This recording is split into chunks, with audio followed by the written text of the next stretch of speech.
Hello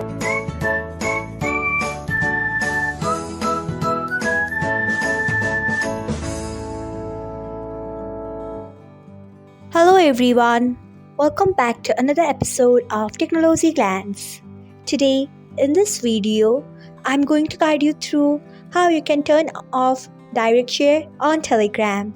So, let's get started. Firstly, open Telegram app in your device.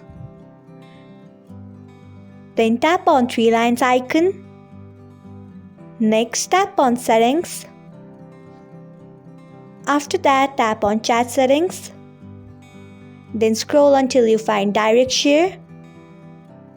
Then turn off it by tapping on it.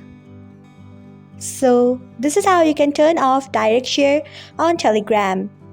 Thanks for watching. If you found this guide helpful, we would love it if you hit the thumbs up button below.